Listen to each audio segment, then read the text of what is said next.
സ്ത്രീകൾക്കും പൊതുവെ പിടിപെട്ടേക്കാവുന്ന അസുഖങ്ങളും അവയ്ക്കുള്ള പരിഹാരവുമായി ഡോക്ടേഴ്സ് വ്യൂ.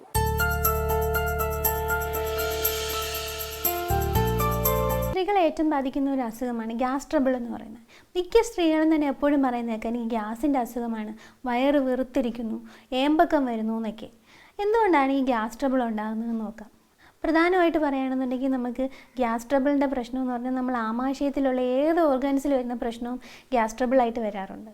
നമ്മൾ ആമാശയത്തിൽ നോക്കുകയാണെന്നുണ്ടെങ്കിൽ നമ്മൾ ചെറുകുടലിലോ അല്ലെങ്കിൽ വൻകുടലിലോ ലിവറിലോ പിത്താശയ സഞ്ചിയിലോ കിഡ്നിയിലോ അല്ലെങ്കിൽ ഹാർട്ടിലോ ഏതിലെന്തെങ്കിലും ഇഷ്യൂ വന്നാലും നമുക്ക് ഗ്യാസ് ട്രബിളിൻ്റെ സിംറ്റംസ് കാണിക്കാറുണ്ട്.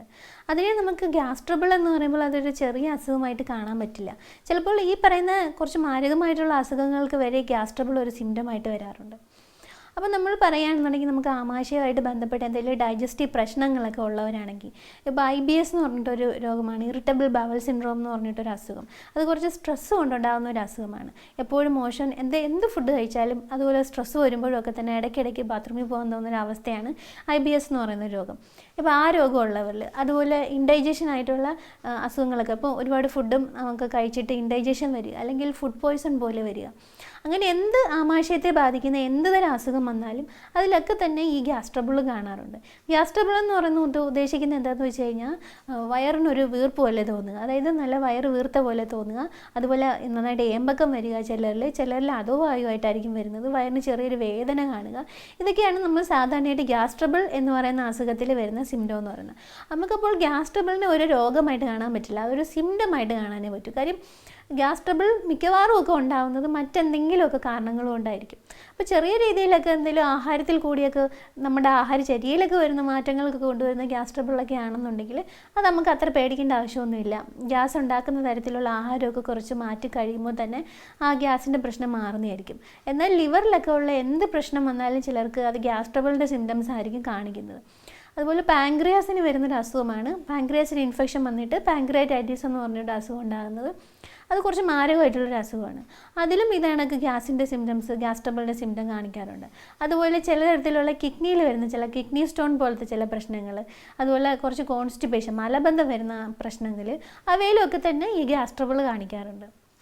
നമ്മൾ കൂടുതലായിട്ട് പറയുകയാണെന്നുണ്ടെങ്കിൽ എന്തിനു പറയാം, നമ്മൾ ഹാർട്ട് അറ്റാക്കിൽ വരെ ഗ്യാസ് ട്രബിൾ ഒരു സിംറ്റമായിട്ട് കാണാറുണ്ട്. എന്ന് വെച്ച് കഴിഞ്ഞാൽ നമ്മുടെ ഹൃദയത്തിൻ്റെ പേശിയുടെ താഴെയൊക്കെ ആയിട്ടാണ് പ്രശ്നങ്ങളൊക്കെ ഉണ്ടാകുന്നതെന്നുണ്ടെങ്കിൽ വയറ് വേദന വരിക, അതുപോലെ ഇൻഡൈജഷൻ പോലെ വരിക, ഗ്യാസിൻ്റെ പ്രശ്നം പോലെയൊക്കെ തോന്നുക, ഇവയ്ക്ക് ചില ആൾക്കാരിൽ ഹാർട്ട് അറ്റാക്കിന് മുന്നേയും ഈ ഗ്യാസ് ട്രബിൾ പോലത്തെ സിംറ്റംസ് ഒക്കെ കാണിക്കാറുണ്ട്. അതിനാൽ പെട്ടെന്ന് ഒരു ദിവസം പ്രത്യേകിച്ച് ഒരു കാരണവും കൂടെ നമുക്ക് തന്നെ അറിയാമല്ലോ, ചിലർക്ക് കിഴങ്ങ് പോലത്തെ എന്തെങ്കിലും ഭക്ഷണങ്ങളോ അല്ലെങ്കിൽ കൂടുതലായിട്ട് നോൺ വെജ് കഴിക്കുക, എന്തെങ്കിലും പ്രത്യേകിച്ചൊരു കാരണമില്ലാതെ ഉണ്ടാകുന്ന ഗ്യാസ് ട്രബിളിൻ്റെ പ്രശ്നമാണെന്നുണ്ടെങ്കിൽ എത്രയും പെട്ടെന്ന് നമ്മളൊരു ഡോക്ടറെ കാണാനായിട്ട് ശ്രദ്ധിക്കുക. സ്ഥിരമായിട്ട് ഗ്യാസ് ട്രബിളിൻ്റെ പ്രശ്നം ഉണ്ടാകുന്ന സ്ത്രീകൾ അറിഞ്ഞിരിക്കേണ്ട കാര്യം എന്ന് പറയുന്നത് അവർ കഴിക്കുന്ന ഫുഡിൽ തന്നെ മൊത്തത്തിൽ മാറ്റം വരുത്തുക. ഒരുപാട് എരിയും പുളിയും ഒക്കെ ഉള്ള ആഹാരങ്ങൾ കഴിക്കാതിരിക്കുക, ഒരുപാട് ഫ്രൈഡ് ഫുഡും ഒക്കെ കഴിക്കാതിരിക്കുക. അതുപോലെ ഭൂമിക്കടിയിൽ ഉണ്ടാകുന്ന തരത്തിലുള്ള പൊട്ടറ്റോ, ക്യാരറ്റ് അതുപോലെയൊക്കെയുള്ള കുറച്ച് കിഴങ്ങ് വർഗ്ഗങ്ങളൊക്കെ കഴിക്കുകയാണെങ്കിൽ, ഒരുപാട് ചില തരത്തിലുള്ള ബീൻസ്, ഒത്തിരി പാല് കുടിക്കുക, ഒരുപാട് ഏത്തപ്പഴം കഴിക്കുക, അങ്ങനെയൊക്കെ ഉള്ളവർക്ക് ചിലപ്പോൾ പെട്ടെന്ന് തന്നെ ഗ്യാസിൻ്റെ പ്രശ്നം വരാറുണ്ട്. അതുപോലെ കടലയൊക്കെ കഴിക്കുക. അങ്ങനെയുള്ളവരൊക്കെ ആണെങ്കിൽ ഇതൊക്കെ ഒഴിവാക്കണം എന്നല്ല പറയുന്നത്, അതിൻ്റെയൊക്കെ അളവ് കുറച്ച് നന്നായിട്ട് കുറയ്ക്കുക, എന്നിട്ട് ബാക്കിയുള്ള പച്ചക്കറികളും പഴവർഗ്ഗങ്ങളും ഒക്കെ കൂടുതലായിട്ട് കഴിക്കുക. അങ്ങനെയാണെങ്കിൽ അവർക്ക് ഗ്യാസ് ട്രബിളിൻ്റെ പ്രശ്നം കുറയ്ക്കാൻ പറ്റുന്നതാണ്. വ്യായാമം ഇല്ലാത്തതാണ് ഗ്യാസ് ട്രബിളിൻ്റെ മറ്റൊരു പ്രധാനപ്പെട്ട കാരണം എന്ന് പറഞ്ഞാൽ. അപ്പോൾ വ്യായാമം നന്നായിട്ട് ചെയ്യാനായിട്ട് എല്ലാവരും ശ്രദ്ധിക്കുക. അപ്പം ഫൈബർ അടങ്ങിയിട്ടുള്ള ഫുഡ് നമുക്ക് ശരീരത്തിന് ഏറ്റവും അത്യാവശ്യമായിട്ടുള്ള ഒന്നാണ്. നമ്മുടെ മലബന്ധം അകറ്റാനും കൊളസ്ട്രോൾ കൺട്രോൾ ചെയ്ത് നിർത്താനും ഡയബറ്റീസ് കൺട്രോൾ ചെയ്യാനും ഒക്കെ. എന്നാൽ ഈ ഗ്യാസിൻ്റെ പ്രശ്നം ഒത്തിരി ഉള്ളവർക്ക് ഒരുപാട് ഫൈബർ കഴിച്ചാലും പെട്ടെന്ന് തന്നെ ഗ്യാസിൻ്റെ ട്രബിൾ കൂടാനായിട്ട് കാരണമാവുന്നതായിരിക്കും. പെട്ടെന്ന് ഒരു ദിവസം തന്നെ ഒരുപാട് ഫൈബർ അടങ്ങിയിട്ടുള്ള ഫുഡ് കഴിക്കുക, അങ്ങനെയാണെങ്കിലും പെട്ടെന്ന് ഗ്യാസ് ട്രബിളിൻ്റെ പ്രശ്നം ഉണ്ടാകുന്നതായിരിക്കും. അങ്ങനെ കുറേശ്ശെ ഫൈബർ കഴിച്ച് ശീലിച്ചിട്ട് അത് ശരിയാക്കി എടുക്കുന്നതായിരിക്കും നല്ലത്. ചിലത് കാണുന്നുണ്ടെങ്കിൽ ലാക്ടോസ് ഇൻടോളറൻസ് എന്ന് പറഞ്ഞിട്ടുള്ളൊരു പ്രശ്നം കാണാറുണ്ട്. അതായത് പാല് അവർക്ക് ദഹിക്കാനുള്ള കഴിവ് ശരീരത്തിന് ഉണ്ടാകുന്നില്ല. അങ്ങനെയുള്ളവർക്കും ഈ പാല് ഇടയ്ക്കിടയ്ക്ക് കഴിക്കുമ്പോഴത്തേക്കിനും അവർക്ക് ഈ ഗ്യാസിൻ്റെ പ്രശ്നം ഉണ്ടാകും. അതുപോലെ ചിലർക്കാണെങ്കിൽ ഗ്ലൂട്ടൻ അലർജി എന്ന് പറഞ്ഞൊരു അലർജി കാണാറുണ്ട്. അപ്പോൾ ഗ്ലൂട്ടൻ എന്ന് പറഞ്ഞാൽ സാധാരണയായിട്ട് കാണപ്പെടുന്നത് ഗോതമ്പ് പോലത്തെ ഭക്ഷണത്തിലൊക്കെയാണ്. അപ്പോൾ അങ്ങനെയുള്ളവർ ആ ഗ്ലൂട്ടൻ അടങ്ങിയിട്ടുള്ള ആഹാരം ഒഴിവാക്കിയാൽ മാത്രമേ അവരുടെ ഗ്യാസ് പോവുകയുള്ളൂ. അതുപോലെ ചിലർക്കാണെന്നുണ്ടെങ്കിൽ ഒരുപാട് ഹോട്ടൽ ഫുഡൊക്കെ കഴിച്ചിട്ടും പുറത്തുനിന്നുള്ള ഒരുപാട് ഫാസ്റ്റ് ഫുഡൊക്കെ കഴിച്ചിട്ടും ബേക്കറി ഫുഡൊക്കെ കഴിച്ചിട്ടൊക്കെ ഉണ്ടാകുന്ന ഗ്യാസിൻ്റെ പ്രശ്നമായിരിക്കും. അങ്ങനെയുള്ളവർ ആ ഫുഡെല്ലാം ഒഴിവാക്കി വീട്ടിൽ മാത്രം ഉണ്ടാകുന്ന ആഹാരങ്ങൾ, കുറച്ച് ലഘുവായിട്ടുള്ള ആഹാരങ്ങളൊക്കെ കഴിക്കുകയാണെങ്കിൽ അവർക്കും ആ ഗ്യാസിൻ്റെ പ്രശ്നമൊക്കെ ഒഴിവാക്കാൻ പറ്റുന്നതായിരിക്കും. അപ്പം നമ്മൾ മൊത്തത്തിൽ പറയുകയാണെന്നുണ്ടെങ്കിൽ അവർക്ക് ആമാശയമായിട്ട് ബന്ധപ്പെട്ട എന്ത് അസുഖം ഉണ്ടെന്നുണ്ടെങ്കിൽ ചിലർക്ക് വായിൽ ദുർഗന്ധം വരിക, അല്ലെങ്കിൽ വായിൽ ചെറുതായിട്ട് അൾസറൊക്കെ വരിക, മലബന്ധം ഉണ്ടാകുക, അങ്ങനത്തെ സിംറ്റംസ് ഒക്കെ കാണിക്കാറുണ്ട്.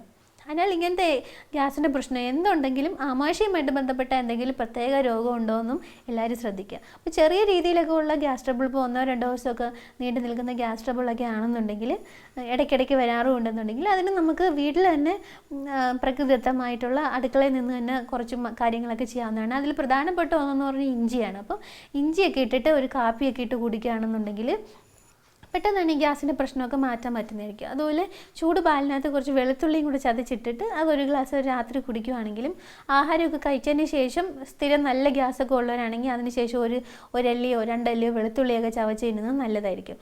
അതുപോലെ നമ്മുടെ കായവും ജീരകവും ഒക്കെ ഇട്ടിട്ട് നന്നായിട്ട് വെള്ളം തിളപ്പിച്ചിട്ട് അതിനകത്ത് ഇഞ്ചിയൊക്കെ ചേർത്തിട്ട് അതുമൊക്കെ കുടിക്കുകയാണെങ്കിലും ഈ ഗ്യാസിൻ്റെ പ്രശ്നമൊക്കെ, ചെറിയ രീതിയിലൊക്കെ ഉള്ള ഗ്യാസിൻ്റെ പ്രശ്നമൊക്കെ ആണെങ്കിൽ മാറുന്നതായിരിക്കും. അതുപോലെ മഞ്ഞൾപ്പൊടിയൊക്കെ ചേർത്തിട്ട് പാലൊക്കെ കഴിക്കുന്നതും ഒക്കെ ഗ്യാസ് മാറ്റാൻ നല്ലതാണ്. അപ്പം ഈ പറഞ്ഞിട്ടുള്ള രീതിയിൽ ഇഞ്ചിയും ഈ വെളുത്തുള്ളിയും കായവും ഒക്കെ ചേർത്തിട്ട് കഴിച്ചിട്ടും ഗ്യാസിൻ്റെ പ്രശ്നങ്ങളൊന്നും മാറുന്നില്ല എന്നുണ്ടെങ്കിൽ എന്തായാലും നമ്മളൊരു ഡോക്ടറെ സമീപിക്കേണ്ട അത്യാവശ്യമാണ്. അപ്പം നേരത്തെ പറഞ്ഞതുപോലെ ഹാർട്ട് അറ്റാക്കിന് വരെ ഗ്യാസ് ട്രബിൾ സിംറ്റമായിട്ട് കാണാറുള്ളത് കൊണ്ട് അതിനോടനുബന്ധിച്ച് ക്ഷീണമോ അല്ലെങ്കിൽ ഉറക്കക്കുറവോ അങ്ങനെ എങ്കിലും ഉണ്ടോയെന്ന് കൂടി എല്ലാവരും ശ്രദ്ധിക്കണം. അങ്ങനെയാണെങ്കിലും എത്രയും പെട്ടെന്ന് തന്നെ ഡോക്ടറെ കാണാനായിട്ട് ശ്രദ്ധിക്കുക. അപ്പോൾ സ്ഥിരമായിട്ട് ഗ്യാസിൻ്റെ പ്രശ്നങ്ങൾ ഉണ്ടാകുന്നവർക്ക് ആയുർവേദ മരുന്നുകൾ വളരെ ഫലപ്രദമായിട്ടുള്ളതൊക്കെ ഉണ്ട്. അതിൽ കൊച്ചുകുട്ടികൾക്കൊക്കെ ഉണ്ടാകുന്ന ഗ്യാസിൻ്റെ പ്രശ്നമൊക്കെ ആണെങ്കിൽ അഷ്ടചൂർണ്ണമൊക്കെ കഴിച്ചാൽ തന്നെ അത് മാറുന്നതായിരിക്കും.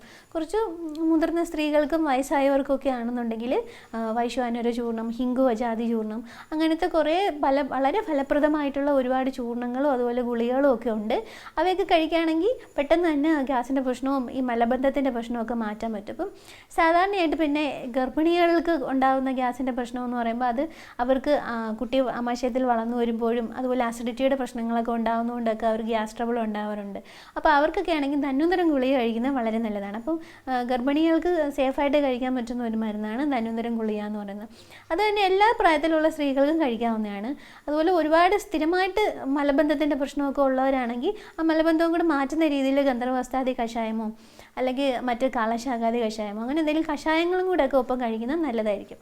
അങ്ങനെ മൊത്തത്തിൽ പറയുകയാണെന്നുണ്ടെങ്കിൽ ഏത് തരത്തിലുള്ള ഗ്യാസിൻ്റെ പ്രശ്നമായാലും അതിൻ്റെ കാരണം എന്തെന്ന് മനസ്സിലാക്കിയതിന് ശേഷം അതിന് തക്ക രീതിയിലുള്ള ആയുർവേദ മരുന്നുകളൊക്കെ കഴിക്കുകയാണെങ്കിൽ അത് പെട്ടെന്ന് തന്നെ മാറ്റാൻ പറ്റുന്നതാണ്. അപ്പം അതുമൂലം ഒരുപാട് സ്ത്രീകൾക്ക് വിഷമിക്കേണ്ടി വരുന്നുണ്ട്. കാര്യം ഒരു ഉച്ചയൊക്കെ ആയി ആഹാരമൊക്കെ കഴിച്ച് കഴിയുമ്പോഴത്തേക്കിനും തന്നെ അവർ പറയാറുണ്ട് വയറൊക്കെ നന്നായിട്ട് വീർത്ത് ശ്വാസം മുട്ടൽ പോലെ വരുന്നു എന്നൊക്കെ.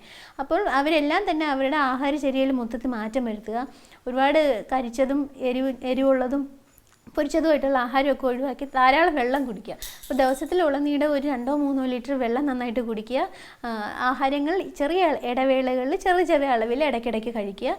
അതുപോലെ ഒരുപാട് ഹെവി ആയിട്ടുള്ള ഫുഡ് ഒറ്റയടിക്ക് കഴിക്കുന്നത് കുറയ്ക്കുക. അപ്പം നമുക്ക് തന്നെ അറിയാൻ പറ്റും, ഇപ്പോൾ ഒരു വലിയ ബിരിയാണിയോ ഒക്കെ ഒറ്റയടിക്ക് കഴിച്ച് കഴിഞ്ഞാൽ എല്ലാവർക്കും തന്നെ ഗ്യാസിൻ്റെ പ്രശ്നവും വയറുവീർപ്പുമൊക്കെ ഉണ്ടാകാറുണ്ട്. അപ്പോൾ അത് മനസ്സിലാക്കിയിട്ട് ഈ ഗ്യാസിൻ്റെ പ്രശ്നമൊക്കെ ഉള്ളവർ ഒരുപാട് അളവിൽ ഫുഡ് കഴിക്കാതെ ചെറിയ അളവിൽ ഇടയ്ക്കിടയ്ക്ക് കഴിക്കാനായിട്ട് ശ്രദ്ധിക്കുക.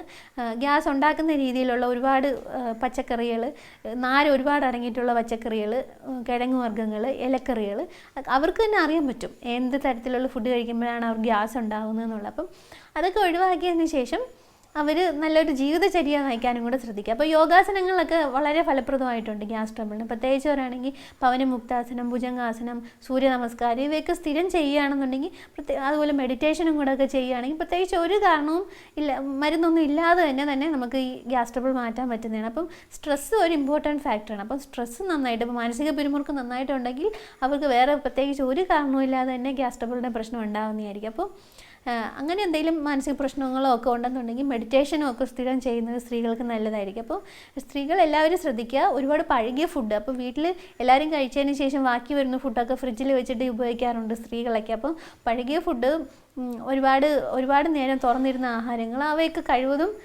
സ്ത്രീകൾ കഴിക്കാതിരിക്കുക. ഗ്യാസിൻ്റെ പ്രശ്നങ്ങളുള്ളവർ പ്രത്യേകിച്ച് പറയുകയാണെന്നുണ്ടെങ്കിൽ ഈ പഴകിയ ഫുഡൊന്നും തന്നെ കഴിക്കാതിരിക്കുക. ഒറ്റയടിക്ക് ഒരുപാട് ഫാറ്റി ആയിട്ടുള്ള ഫുഡും ഒന്നും കഴിക്കാതിരിക്കുക. അപ്പം അങ്ങനെയാണെന്നുണ്ടെങ്കിൽ ഗ്യാസിൻ്റെ പ്രശ്നം നേരത്തെ പറഞ്ഞിട്ടുള്ള ആയുർവേദ മരുന്നുകളും കൂടിയൊക്കെ ഒപ്പം കഴിക്കുകയാണെന്നുണ്ടെങ്കിൽ അവയൊക്കെ മാറ്റാൻ പറ്റും. അപ്പോൾ പീരിയഡ്സിൻ്റെ സമയത്തും പ്രത്യേകിച്ച് ഒരു ആയുർവേദ ഡോക്ടറെ കണ്ടിട്ട് ഗ്യാസിൻ്റെ പ്രശ്നം ഉണ്ടെങ്കിൽ അഭയാരിഷ്ടമോ ദശമൂലാരിഷ്ടമോ അങ്ങനെ എന്തെങ്കിലും കൂടിയൊക്കെ വാങ്ങിച്ച് കഴിക്കുന്നത് നല്ലതായിരിക്കും.